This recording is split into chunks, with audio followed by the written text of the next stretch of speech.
recently widowed by the death of her husband in Berlin. She has to take her husband's body on a flight to the US with her 4-year-old daughter, Julia.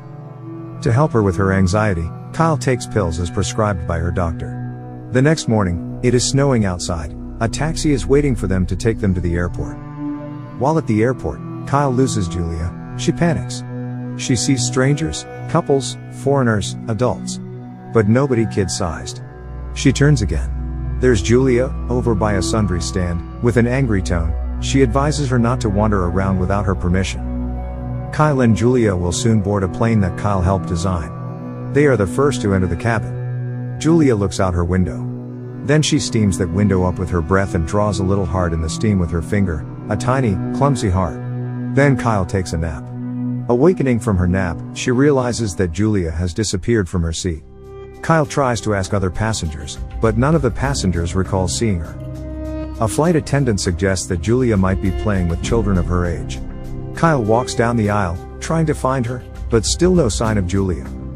Kyle continues to look around with an unease that's beginning to grow. She rechecks their row, where they'd fallen asleep. She looks under that blanket and finds the one-armed bear. But no Julia. That's weird. Julia wouldn't go anywhere without her bear. Then she contacts a flight attendant, Stephanie, to help her find Julia. Stephanie agrees to help her and makes an announcement of a missing child. A moment later, however, to her surprise, Stephanie tells her there is no record of her daughter boarding the flight. Kyle is confused. She is very sure her daughter was there with her, so she tries to prove it by showing her boarding pass. However, Kyle is unable to find Julia's boarding pass. And she also finds that her daughter's backpack is missing from the overhead bin, which is impossible because Julia couldn't have reached up here by herself. She's not tall enough. Seeing this situation, a sky marshal, Gene Carson, begins to monitor her while she's searching for her daughter. Kyle demands to see the captain, Marcus Rich, to get him involved in the search for her daughter.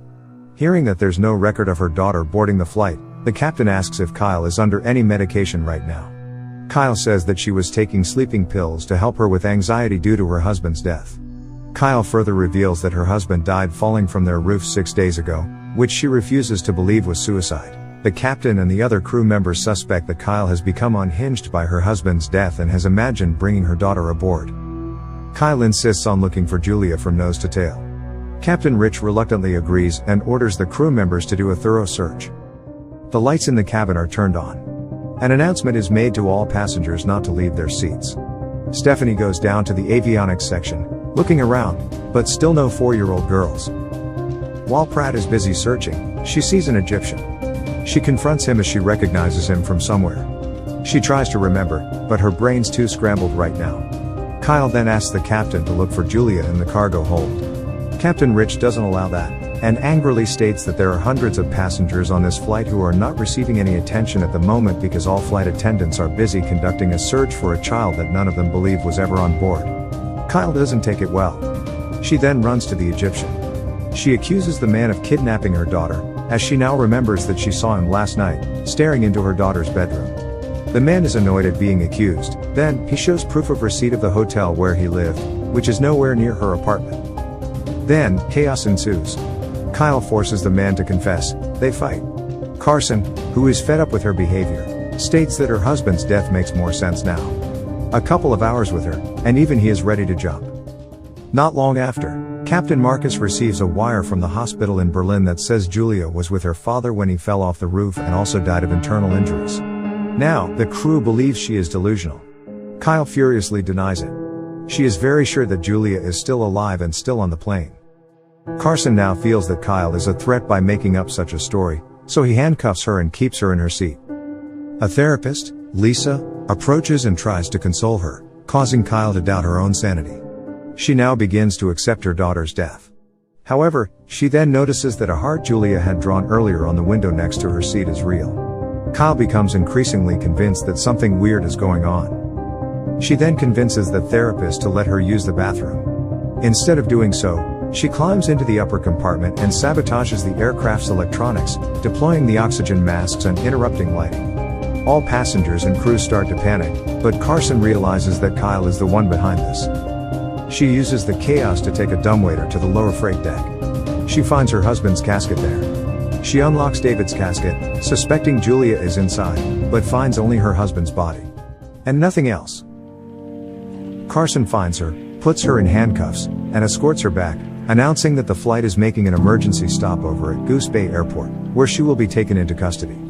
As she's escorted to her seat, one of the passengers begins to applaud. The applause spreads, filling the deck. Some others are staring at her, including the Egyptian. Kyle reaches the back row, where she stops and sits there. Kyle makes a final plea to Carson that she needs to search the plane upon landing. Carson considers for a moment, then decides to speak to the captain. However, instead of speaking to the captain, he sneaks down to the freight deck. There, he removes 2 explosives and a detonator concealed in David's casket. He then climbs down to the avionics section and attaches the explosives to the side of the platform, revealing Julia, who is sleeping. At this point, it is revealed that Carson has been the mastermind behind all of this.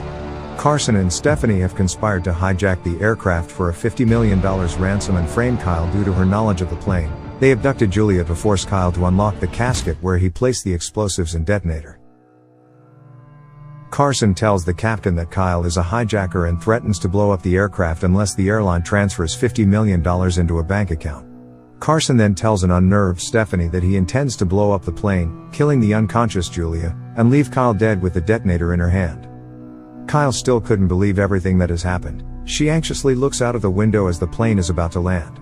Other passengers are confused because of the emergency landing. After landing, the passengers exit the aircraft. As the captain is leaving, Kyle confronts the captain, who angrily declares that the ransom has been paid. Kyle is confused by this.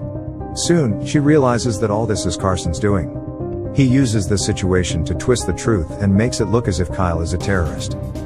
Realizing this truth, Kyle decides to take advantage of the role of hijacker, commanding Carson to remain aboard and the crew to leave. Carson hesitates, but he realizes that if he refuses, it would be seen that the charade would be his. As soon as the plane's door closes, Kyle knocks Carson unconscious with a fire extinguisher, handcuffs him to a rail, and takes the detonator from his pocket. Stephanie comes out of hiding. Carson regains consciousness. He chases after Kyle, shooting until she locks herself in the cockpit. She opens a hatch door to the plane's attic and throws out a binder to fool him. Carson hears the upstairs thud and leaves. Kyle exits and encounters a guilt-ridden Stephanie. She punches her, who panics and immediately flees the plane. Kyle continues to look for her daughter to the avionics, and she finds Julia there, unconscious. She immediately hugs her and carries her. Carson soon follows, and while searching, reveals that he murdered her husband to smuggle the explosives inside his casket, knowing that it would not be scanned at the checkpoint. Kyle immediately carries Julia into the aircraft's non-combustible hold, with the detonator in hand. Carson shoots at her as she closes the door. With the non-combustible walls of the hold to protect them, she detonates the explosives, exploding the plane, killing Carson. The passengers and crew watch the explosion in shock. A moment later, Kyle appears with her daughter. As Kyle carries her daughter out onto the tarmac, all the passengers are shocked upon realizing that she had been telling the truth the whole time. The next morning, at the airport terminal, Captain Rich approaches and apologizes to Kyle for his skepticism. Stephanie is led away by the FBI in handcuffs, wherein an agent informs them that the Berlin mortuary director has also been arrested. Kyle carries Julia through the crowd of passengers who realize the truth. All are stunned and somewhat guilt-ridden for not believing her. Before loading her daughter into a van to take them away, Julia wakes up and sleepily asks, "Are we there yet?" as they get ready to leave. The final scene shows the Egyptian passenger helping to pick up her bag as an act of respect and forgiveness.